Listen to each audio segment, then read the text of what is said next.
तो भाई कुछ ऐसी चीज़ों के बारे में बात करते हैं जिनकी वजह से जो इमिग्रेंट्स होते हैं या जो नए-नए कनाडा में आ रहे हैं या फिर किसी भी कंट्री में जा रहे हैं, बहुत जल्दी ब्रोक हो जाते हैं। अकाउंट में पैसे नहीं होंगे, रेंट भरने के पैसे नहीं है, खाना खाने के पैसे नहीं है, है ना? ऐसी कौन-कौन सी चीज़ें हैं और इनसे किस तरीके से बच सकते हो? सबसे पहली जो चीज़ आती है भाई, बहुत ज़्यादा ऊबर मतलब आप यूज़ कर रहे हो अगर, जैसे मतलब राइड वगैरह होगी, ऊबर होगी, लिफ्ट होगी या फिर ओंटारियो मतलब कुछ और भी चलती है, हॉप चलती है। ये वाली अगर ऐप आप बहुत ज़्यादा यूज़ कर रहे हो, ये ना बहुत ज़्यादा जनरलाइज़ हो चुकी हैं चीज़ें। भी अब मैं जैसे विनिपेग में हूँ, राइट? तो यहाँ पे अगर बस नहीं आ रही, ऊबर करा लो। अगर लेट हो रहा है, ऊबर करा लो। ये नहीं भी 10 मिनट टाइम से पहले निकल जाए, है ना? मैं ये वीडियो बनाने से पहले मैं अपनी स्टेटमेंट चेक कर रहा था ऊबर की, मैं जिस दिन से कनाडा में आया हूँ उससे लेके अब तक, मतलब जब तक मैं मतलब विनिपेग नहीं आया था। क्योंकि यहाँ पे बीच में क्या होता है, यहाँ पे बस सिस्टम बहुत ज़्यादा ख़राब है। तो बीच में मैंने स्टार्टिंग में ऐसा भी किया था कि मैं मतलब घर से 1-1 घंटा पहले निकल रहा था, बस के टाइम से 1 घंटा पहले निकल रहा था, क्योंकि बस यहाँ पे कभी जल्दी आ जाती है, कभी लेट आ जाती है। इस तरीके से थोड़ा मैं मैनेज कर रहा था। But during that time like 27 दिसंबर 2022 से लेकर अगस्त 10 और 2024, इस पूरे पीरियड के दौरान मेरा सिर्फ ऊबर और लिफ्ट का मिला के राइड्स का एक्सपेंस सिर्फ $250 था। तो अब ये सोचो कि भाई इतना लंबी मतलब ड्यूरेशन बहुत लंबी है और इसमें सिर्फ $250 का मेरा ऑन एन एवरेज मतलब $250 का मेरा पूरे इस टाइम पे मेरा ऊबर का खर्चा आया था। और ये कुछ लोगों का सिर्फ मैं तुम्हें बताऊं 1 हफ्ते का एक्सपेंस है सिर्फ ऊबर राइड्स का। एक लड़का रहता था हमारे साथ, वो होम डिपो जाता था काम करने जब मैं ओंटारियो में था।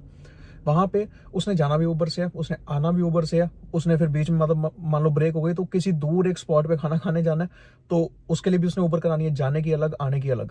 सो इन टोटल उसने जो हमें अपना ऐप दिखाया था एक बार, तो उसमें उसका 300 $350 तो एक हफ्ते का उसका एक्सपेंस था सिर्फ ऊबर वगैरह का।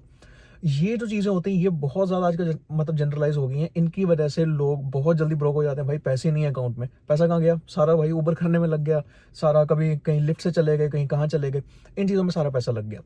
दूसरी चीज़ आती है बहुत ज़्यादा बाहर खाना। अब ये मैं नहीं कह रहा कि मतलब मैं बाहर नहीं खाता या मतलब ऐसी कोई बात है, मैं मतलब संत टाइप आदमी हूँ, नहीं ऐसी कोई बात नहीं है। मैं भी बाहर खाता हूँ। जस्ट फन फैक्ट, मैं अभी जस्ट अभी बाहर से मतलब मैं अभी जस्ट बाहर से खा के आया हूँ।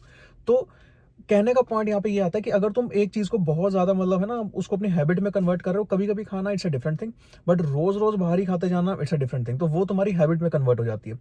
तो हम यहाँ पे एग्जांपल लेते हैं टिम हॉर्टन्स की कॉफी का। अब तुम ये सोचो कि अगर तुम एक कॉफी और एक बेगल रोज खा रहे हो, $5 का एक दिन का बिल बन रहा है, 30 दिन तक खा रहे हो, $150 यानी $150 हो जाते हैं। अब तुम ये सोचो कि तुम $5 का ही तो सिर्फ नहीं खाओगे, अब किस दिन तुमने कोई रैप ले लिया, कभी कोई ले ली, कभी कोई चीज ले ली, तो मिला जुला के ऑन एन एवरेज तुम पकड़ो तुम्हारा $200 से $250 सिर्फ तुम्हारा बाहर खाने पे जा रहा है, सिर्फ टिम पे।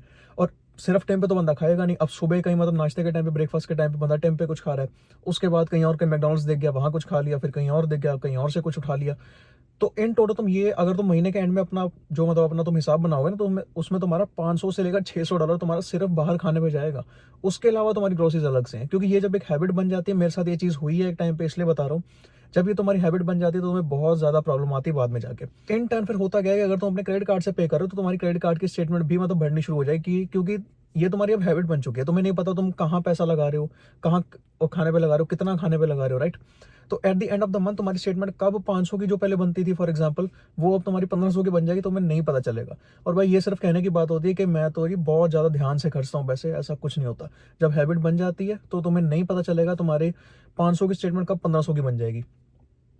इसके इसके टर्न में फिर होगा क्या कि तुम मतलब तुम्हारी इनकम तो एक लिमिटेड अमाउंट तक ही जा रही है। अगर तुम कोई और जॉब नहीं कर रहे, एक सिंगल जॉब कर रहे हो, तो इनकम तुम्हारी एक मतलब बेस पे चल रही है, राइट?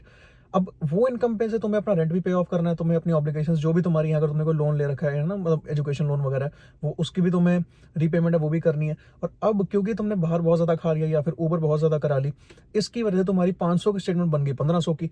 वो जो $1000 का डिफरेंस है वो मतलब कहीं से तो लेके आओगे। अब ऐसा तो है नहीं कि एकदम से तुम मतलब कोई नई जॉब ले आओ या फिर मतलब है ना अपनी इनकम सोर्स इंक्रीज कर लो। दैट इज द पॉइंट जहां बंदा बोलता है भाई मैं तो अब डेट ट्रैप में फंस चुका हूँ। That is called debt trap. पैसे नहीं है वापस करने के लिए, बट उधार ले लेके है ना क्रेडिट कार्ड से अपना काम चलाते गए। दैट्स द पॉइंट जो मैं यहाँ पे कहना चाहता हूँ कि अपना क्रेडिट कार्ड को जो है अपना पैसा मत समझो, वो बैंक का या फिर जो मतलब लेंडर है उसका पैसा है। तुम सिर्फ उससे उधार लेके अपना काम चला रहे हो कुछ दिनों के लिए, जब तक तुम्हारे पास अपना पैसा नहीं आ जाता। And the point here is कि अगर तुम जो अपना क्रेडिट स्कोर है उसको तुम मेंटेन नहीं करते, मैं ये बहुत सारी वीडियोस में अपनी बोल चुका हूँ, मैं क्रेडिट स्कोर बहुत बहुत बार बोल चुका हूँ, इसके ऊपर 2 वीडियोस ऑलरेडी मैं बना चुका हूँ, ऊपर आई बटन में लिंक होगा, जाके देख सकते हो। जो क्रेडिट स्कोर है तुम्हारा बहुत ज़्यादा इंपॉर्टेंट फैक्टर प्ले करता है यहाँ कनाडा में। अगर तुम्हें कोई बिजनेस लेना है या तुम्हें अपना कोई घर लेना है या तुम्हें गाड़ी लेनी है, बेयर मिनिमम फोन का प्लान भी लेना है। अगर तुम फोन का प्लान लेने जाते हो सबसे पहले वो तुम्हारा क्रेडिट कार्ड नंबर डाल के तुम्हारा क्रेडिट चेक करेंगे, और उस चीज़ पे भी तुम्हारा क्रेडिट कार्ड जो है जो मतलब स्कोर है तुम्हारा वो तुम्हारा हिट होता है। अब तुम ये सोचो कि अगर तुमने इस चीज़ की वजह से एक पेमेंट मिस की, राइट, क्योंकि अब मतलब पैसे तो है नहीं, इनकम उतनी है हमारी और हमारी स्टेटमेंट $1000 से इंक्रीज हो गई है इस वीडियो के एग्जांपल के लिए, राइट। तो वो जो $1000 की पेमेंट तुमने एक बार मिस की, मिनिमम ड्यू डेट के पहले $10 की मिनिमम पेमेंट होती है मोस्ट ऑफ द केसेस में। तो तुमने वो 10 करते करते तुमने मिनिमम ड्यू डेट अपनी मतलब पास होगी, राइट। अब उसके बाद एवरेज जो इंटरेस्ट रेट पड़ता है वो पड़ता है 20 से 22.5 समथिंग, इतना कुछ मतलब इंटरेस्ट पड़ता है। बट अगर तुम किसी मतलब अमेरिकन एक्सप्रेस जैसी साइड पे जाते हो तो वो तुम्हारा 30% तक भी चार्ज कर लेते हैं, और 30% is hell lot of money जो तुम्हें सिर्फ इंटरेस्ट में देना पड़ेगा। मेरे हिसाब से उसकी कोई सेंस नहीं बनती। बाकी अगर तुम्हें इस वीडियो से कुछ भी चीज़ नहीं समझ आई हो भी किस तरीके से अपने थोड़े है ना खर्चे कंट्रोल करने, ब्रोक होने से किस तरीके से अपने आपको बचाना है, तो इस वीडियो को एक लाइक जरूर कर देना। मैं मिलता हूँ अगली वीडियो में, चलते हैं। Keep learning, keep hustling and stay safe.